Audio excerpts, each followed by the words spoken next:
గుడివాడి కైలాసం గారి కొడుకు గారు తమను కలవడానికి వచ్చేసారు. పిలవమంటారు. వాడు వచ్చాడా, నువ్వు తీసుకొచ్చావా? నాకేం తెలుసు సార్. పోనీ వాళ్ళ నాన్న తెలుసా? అమ్మతో ఆడు కూడా తెలవచ్చు సార్. పేరు గోత్రం చెప్తుంటే తెలిసేమో అనుకున్నాలే. రమ్మను. ఒరే కిరణం, నీ నాన్న గుడిని మింగేసే రకమైతే ఈడ శతాబ్దంలో కట్టారు. అప్పుడెంత మింగేసినారు కూడా చెప్పేసి రకం. కొంచెం జాగ్రత్త. రే రారవే.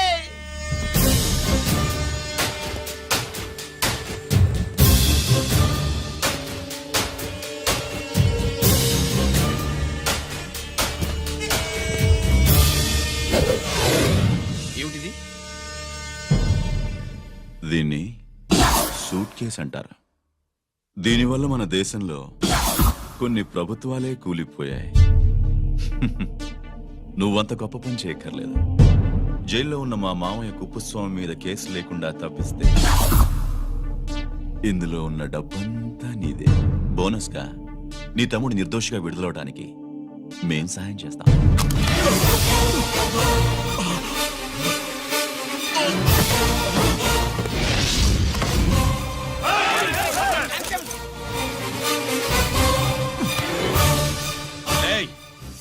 దీన్ని పిస్టల్ అంటారు.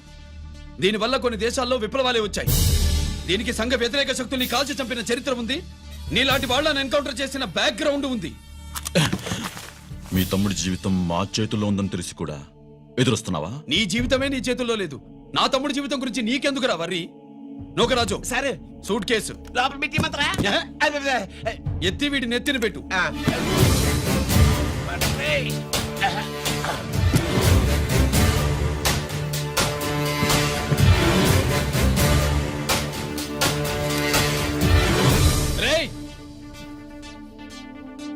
వెళ్ళి నీ బాబుకు చెప్పు, ఈ రంజిత్ కుమార్ లంచం తినడు, తిన్నది కక్కిస్తాడని.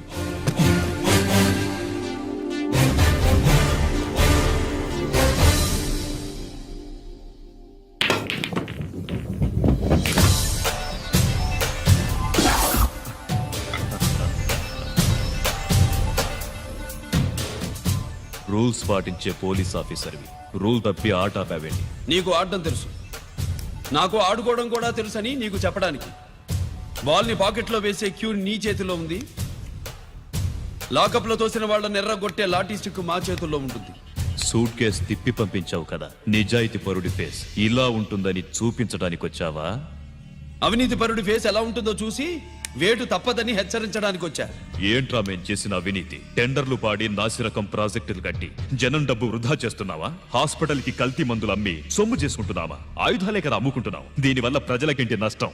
ఆ నష్టం కళ్లకు కనిపించదు. తుపాకీ తీవ్రవాది చేతిలో ఉంటే అధికారులు భయపడుతున్నారు. మంత్రులు, రాజకీయ నాయకులు ప్రాణాలు గుప్పెట్లో పెట్టుకుని పాలన సాగిస్తున్నారు.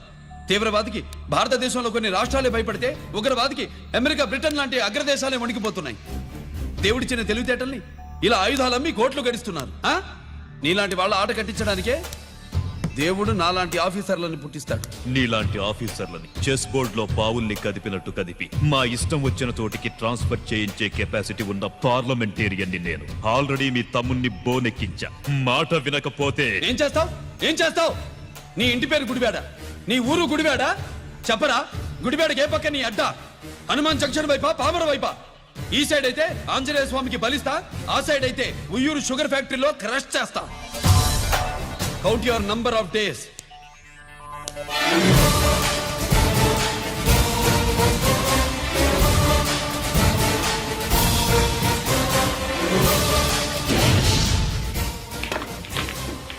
ఏమి సార్ వాడిది? అడ్డడ్డ వాడు మాట్లాడుతూనే కొట్టినట్టుండది. నిజంగా కొడితే మురుగా ఎట్టుండునో. వాడు కాదు, మనమే వాడిని కొట్టాలి. చావు దెబ్బ. దవళ సులభం కదప్పా. ఇదిగో, వాడు కుప్పుస్వామి చేత రహస్యాలు చెప్పిస్తాడని నాకు పెరియ నమ్మకం. కుప్పుస్వామి జైలు నుంచి కోర్టుకెళ్ళడు.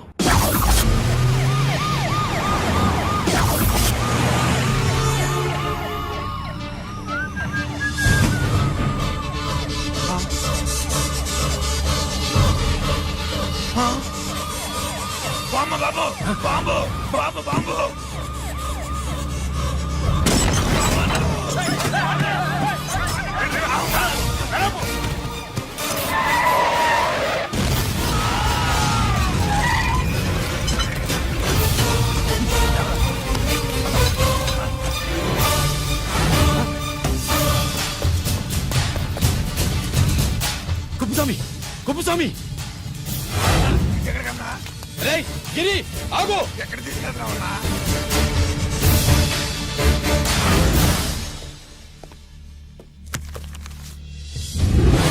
ఇదేంటయ్యా ఇతను ఇంకా ఉద్యోగంలోనే ఉన్నాడా? పీకేయమని చెప్పాగా. చెప్ప పెట్టకుండా తీసేయడానికి ఇది పొలిటికల్ పోస్ట్ కాదు, పోలీస్ డిపార్ట్మెంట్ ఉద్యోగం. మరి కుప్పుస్వామిని నీ కళ్ళ ముందే పేల్చేస్తున్నప్పుడు ఏమైందంట మీ పోలీస్ డిపార్ట్మెంట్? ముఖ్యమంత్రి దగ్గర నుంచి మంత్రుల దాకా అందరూ బుల్లెట్ ప్రూఫ్ జాకెట్లు ఎందుకు వేసుకుంటున్నారు తమరు ఎక్స్ప్లెయిన్ చేస్తే మీ ప్రశ్నకి నేను మా డిపార్ట్మెంట్ తరఫున సమాధానం చెప్తాను సార్. ఏంటయ్యా రెచ్చిపోయి మాటకు మాట మాట్లాడుతున్నావు? కుప్పుస్వామితో పాటు నీ తమ్ముడు కూడా అదే వ్యాన్ లో ఉన్నాడు కదా, వాడు ఎందుకు పేలిపోలేదు? ఎలా తప్పించుకున్నాడు? ఇంతకీ మీ బాధ కుప్పుస్వామి పోయినందుక మా తమ్ముడు తప్పించుకున్నందుక? నువ్వు నీ తమ్ముడిని తప్పించినందుకు. మంత్రి గారు, నోటికి ఏది వస్తే అది మాట్లాడడం మీ రాజకీయ నాయకులు చేసే పని, మా పోలీసుల పని కాదు. మా తమ్ముడితో పాటు కోటిగాడు కూడా తప్పించుకున్నాడు. వాళ్ళిద్దరు పారిపోయారు. ఎవరైనా తప్పించారో 24 గంటల్లో డిఐజీ గారి టేబుల్ మీద పెడతాను. అదేంటయ్యా అంత రెక్లెస్ గా మాట్లాడేళ్తాడేంటి? చేతులు తడుపుకునే ఆఫీసర్లైతే మీలాంటి వాళ్ళని చూసి నీళ్లు నవ్వులుతారు. గుండెలు మండే ఇలాంటి వాళ్ళు నిప్పులు కక్కి వెళతారు. సాయంత్రం లోపతను మీ వాళ్ళను పట్టుకోకుండా చూసుకోండి.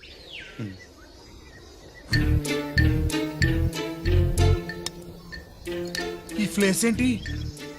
ఆ? ఇప్పుడు ఎక్కడున్నావు? ఆకాశం కింద అంటే భూమి మీద. మరి ఆ మందేంటి? పోలీసుల నుంచి తప్పించుకున్నాం కదా, ఆ. పార్టీ చేసుకుందామని. పార్టీయా? ఆ, ఆ, మరి కట్టేసావేంటి? మందెక్కువ అయితే పడిపోతావని. నాకొద్దు. వద్దంటే ఎలా రాగొట్టిగా? అయితే నువ్వు కూడా తాగు. లేదు, నువ్వు తాగాలి, నేను వినాలి. ఏం వినాలి? నువ్వు చెప్పేది ఏం చెప్పాలి? నిజం. కుఫు స్వామిని చంపింది ఎవరు? నాకేం తెలీదు, నాకేం తెలీదు. రేయ్! కొట్టతో దండం పెడతానా? ఒరే కోటిగా, కుప్పు స్వామిని చంపడానికి పోలీస్ వ్యాన్ మీద బాంబులు వేయడం చూసాక నువ్వు వ్యాన్ నుంచి దూకేశావు. ఆ. నీ టైం బాగుంటే బతికావు, లేకపోతే అన్నా పొరపాటున పోయి ఉంటే ఏమైందన్నా? పవర్ పోయేది. ఆ, నీ శవాన్ని తీసుకుని నేను మీ ఇంటికి వెళ్ళేవాడిని. మీ ఇద్దరు పిల్లలు నాన్న పోయావా నాన్న పోయావా అని ఏడ్చేవాళ్ళు. బాబూ ముత్తైదువులు బలవంతంగా నీ భార్య పట్టు తుడిచేసేవాళ్ళు. పార్వతి నీ దిక్కులేని శవాన్ని చితిపేర్చి నేనే అంటించేవాడిని. అది సగం గాలి ఆరిపోయేది. మిగిలిన శవాన్ని కాకులు గద్దలు తినకుండా నేనే కిరసనాలు పోసి అంటించేవాడిని. వద్దన్నా, వద్దన్నా. నిజం చెప్పేస్తా, చెప్పేస్తా. పోనీ ఫిట్రోల్ పోయినా అసలు ఈ కథే వద్దన్నా. వద్దు. నిజం చెప్పేస్తానన్నా, చెప్పేస్తా. సరే నేరు ఇటు నా సీట్ మీద కాన్సన్ట్రేట్ చేసినారు.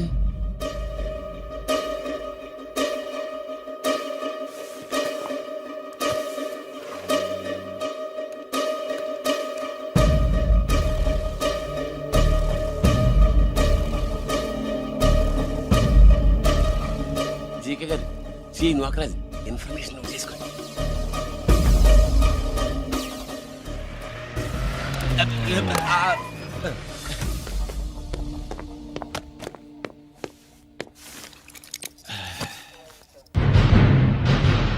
పరమేశ్వరుడికి కాదు, మనకి మూడో కనున్నాయి.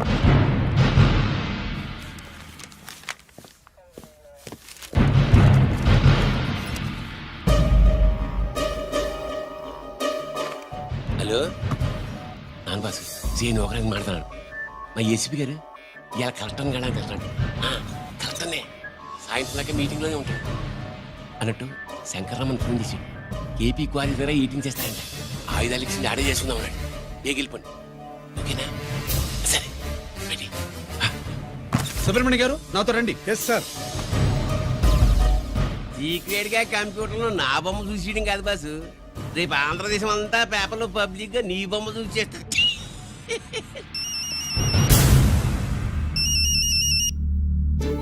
అన్నా నేను కోటిగాడిని. అది తెలుసులేరా, ఎక్కడున్నావు? పారిపోయి ఫారెస్ట్ లో దాక్కున్నా. వచ్చేయమంటావా? వద్దు, నువ్వు అక్కడే ఉన్నావు. రంజిత్ని చంపడానికి ప్లాన్ వేస్తున్నారు. ఆడు పోయాకరా, పోయాకంటే చచ్చిపోయాక. రంజిత్ ని లేపేస్తున్నారా? ఇప్పుడు ఇప్పుడే ఎక్కడా? ఏపీ క్వారీస్ దగ్గర.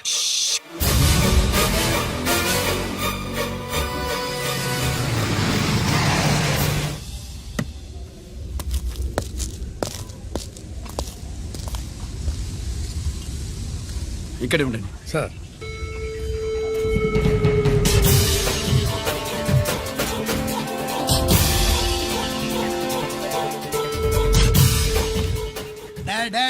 శీఘ్రం చేయండి రా, శీఘ్రం చేయండి. హలో కిరణ్ బాబు చెప్పు నొకరాజు. వారిస్ కాడే ఉన్నారా? మా ఏసీపీ ఎక్కడికి వస్తున్నాడు? ఏమిరా చూస్తారు, తొందరగా చెయ్యండి.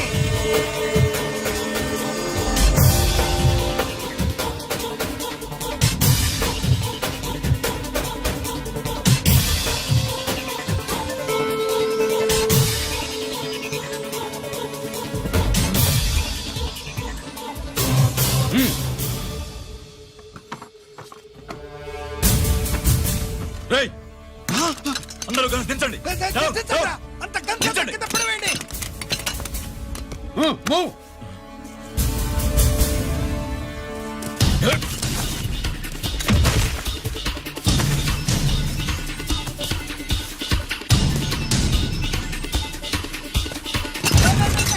దించండ్రా.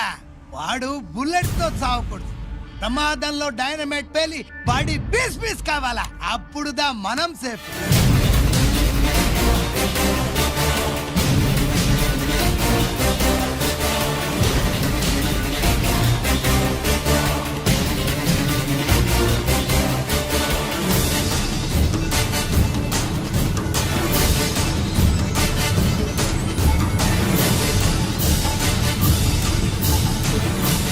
రేయ్ స్టాప్ దే, ఆగు. నేను 3 కౌంట్ చేసేలోగా లొంగిపోవాలి, లేకపోతే ఎన్కౌంటర్ అకౌంట్ లోకి ఎక్కిపోతాం.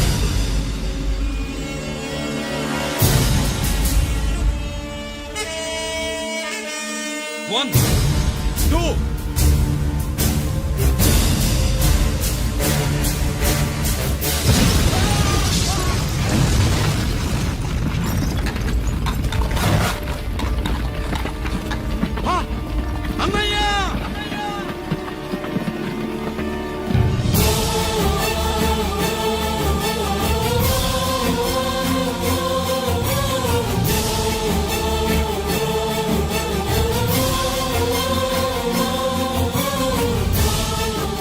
శ్యామల, త్వరగా బ్రేక్ తీసుకురా, తొందరగా.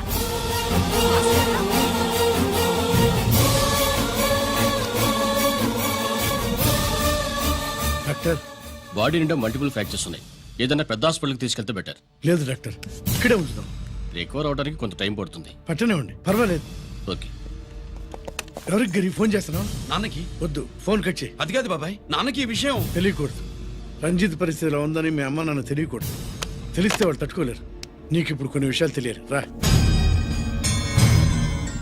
నిన్ను ఈ కేసులో ఇరికించిన వాళ్ళు నిన్న మొన్న పరిచయం ఉన్న వాళ్ళు కాదు. 14 ఏళ్ల క్రితం మీ నాన్న ఉత్తరప్రదేశ్లో ఉద్యోగం చేస్తుండేవాడు.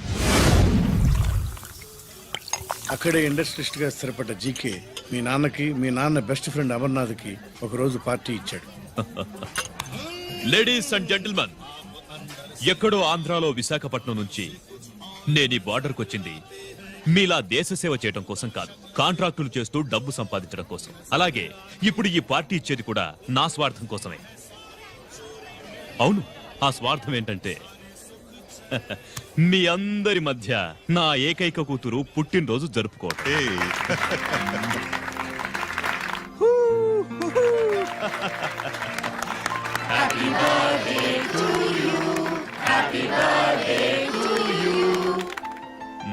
ఈ మధ్యమైన ఆంధ్ర వెళ్ళొచ్చారా? సార్ आपके लिए फोन आया. मेरे लिए? जी. హలో సార్, నేను హెడ్ క్వార్టర్స్ నుంచి మాట్లాడుతున్నాను. Yeah, hold on. Major confidential. Yeah, ఆ గదిలోకి వెళ్ళి మాట్లాడుకోండి. నో ప్రాబ్లం, అది నా personal room. Thank you. Please excuse me. Please career. చెప్పండి అమర్నాథ్.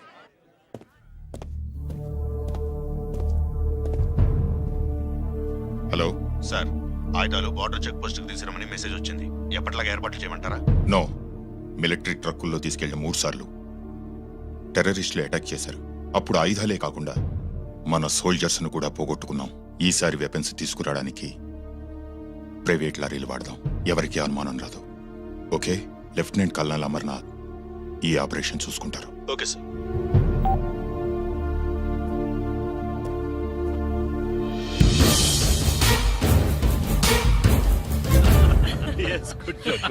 అమర్నాథ్ సార్, మనం అర్జెంటుగా హెడ్ క్వార్టర్స్ కి వెళ్ళాలి. ఈ టైంలో.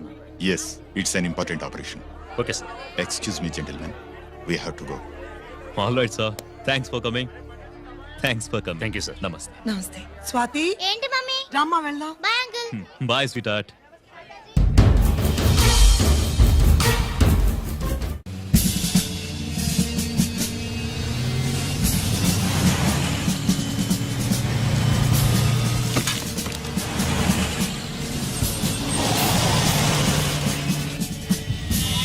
राम सिंह सर देखो वो पूरा बकरम को हटा दो. ठीक है सर.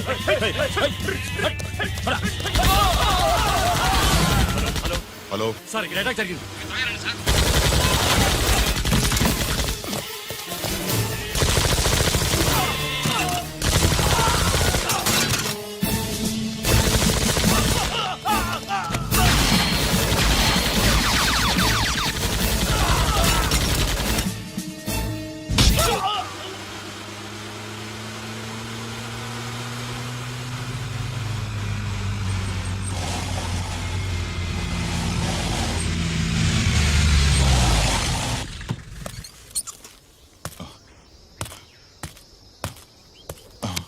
అమర్ అమర్నాథ్ అమర్నాథ్ చెప్పు అమర్నాథ్ వాట్ హ్యాపెండ్ అమర్నాథ్ చెప్పు అమర్ అమర్నాథ్ కమాన్ Amarnath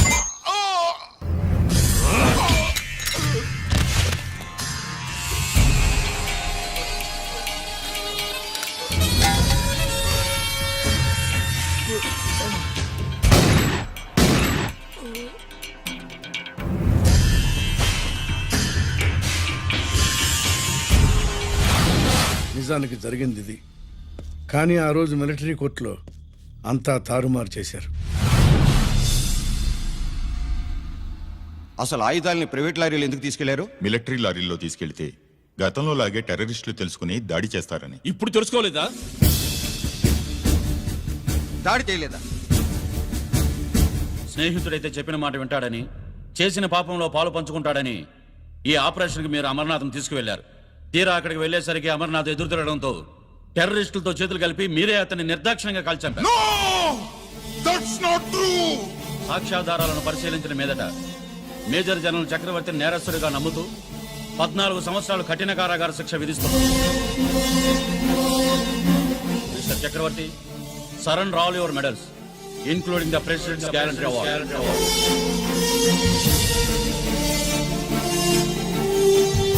The President's Guarantee Award.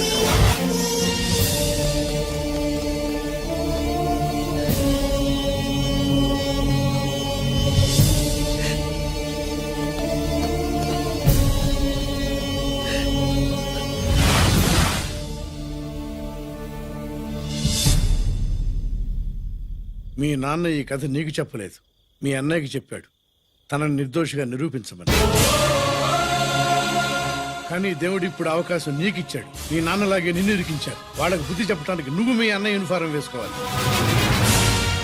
ఈ రోజు నుంచి నీ పేరు గిరి కాదు, ఏసీపీ రంజిత్ కుమార్.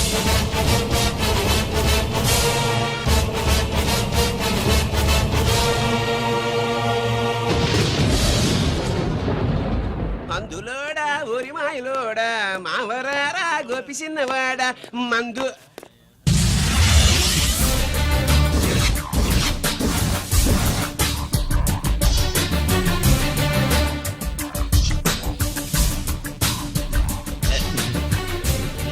నమస్తే సార్.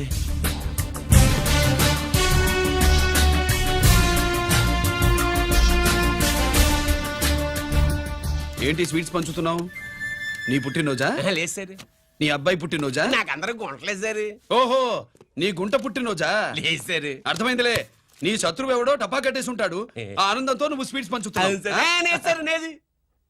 అదేమిటయ్యా చెమటలు పడుతున్నాయి? నేనంతే సార్. నా ఏ పని చేసిన చెమట ఓడ్చి పని చేయడం నాకు అలవాటు. నేను స్వీట్స్ తిన్ను, మనదంతా కారా. Sir, there was a bomb blast at KP Quarries. Is it true? Sir, is it true? No comments. ఈయన అడిగితే మీరు సమాధానం చెప్తారేంటి? మీరు చెప్పండి సార్. అయితే నేనే చెప్తాను. No comments. బాంబ్ బ్లాస్టింగ్ కారణం ఎవరు sir? No comments. Any casualty sir? No comments. మీరు చెప్పండి సార్. ఆయన చెప్పినారు కదా, నేను అదే చెప్తాను. No comments. ఏ ప్రశ్న అడిగినా ఏసీపీ గారు నో కామెంట్ అంటున్నారు. పూర్తి వివరాలతో మళ్ళీ కలుస్తాం. కెమెరామ్యాన్ సుబ్బరాజ్తో మీ అనిత.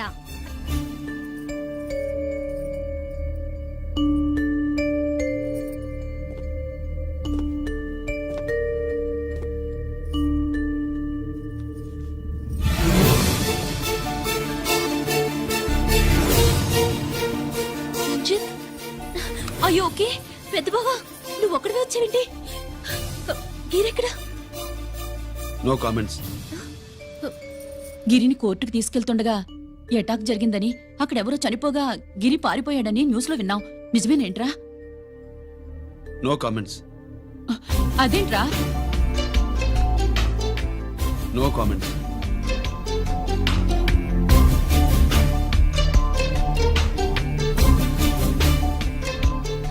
అదేమిటండి గిరి గురించి అడిగితే నో కామెంట్స్ అంటాడేమిటి?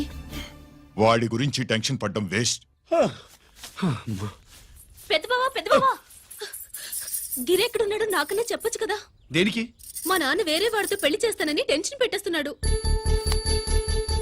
రేపు నేను వచ్చి మీ నాన్నకి టెన్షన్ పెడతాలి. ఏమే ఏమండి ఎక్కడున్నావా? ఇట్రా ఇట్రా ఇట్రా. రంజిత్ ఫోన్ చేసి ఆ. చాలా ముఖ్యమైన విషయం మాట్లాడటానికి మీ ఇంటికి వస్తున్నాను అన్నాడు. ఆడు మాట్లాడే పద్ధతిని బట్టి ఆడు సుబ్బు కోసం వస్తున్నాడని నాకు అనిపిస్తుంది. నాకేం అలా అనిపించట్లేదే. కొట్టిన మొహం పగిలిపోద్ది. రంజిత్ వచ్చినప్పుడు ఇట్లా తిక్కరదానిలాగా మాట్లాడబోక. అప్పుడప్పుడు అల్లుడు ఏమన్నా తీసుకుంటావా, అల్లుడు ఏమన్నా తీసుకుంటావా అని అడుగుతూ ఉండాలి. ఆలస్యమైందా మామయ్య? మామయ్య, ఆహా, నీ నోటమ్మట మామయ్య అని వింటుంటే కాశీ వెళ్ళి గంగలో మునిగినంత ఆనందంగా ఉంది. నేను వచ్చింది అందుకేలే. అల్లుడు గారు ఏమైనా తీసుకుంటారా? వద్దట. అబ్బా, అమ్మాయి దగ్గర తీసుకుంటాలేవే. నువ్వు రాలుడు రాలుడు కూర్చో కూర్చో. ఆ. ఆ, శుభ్రేది? నువ్వు వస్తావని తెలిసి ఆ. సిగ్గుపడి గదిలో దాక్కుంది. అల్లుడు గారు ఏమైనా తీసుకుంటారా? వద్దు. అబ్బా అతనేం తీసుకోలేవే. పోనీ మీరేమైనా తీసుకుంటారా? నేను తీసుకోను, ఇస్తా. ముందు అమ్మాయిని పిలువు. అది రాదు. పెద్దోడికిచ్చి పెళ్లి చేస్తారని దాని భయం. అంటే నన్ను చేసుకోవడం శుభ్రికి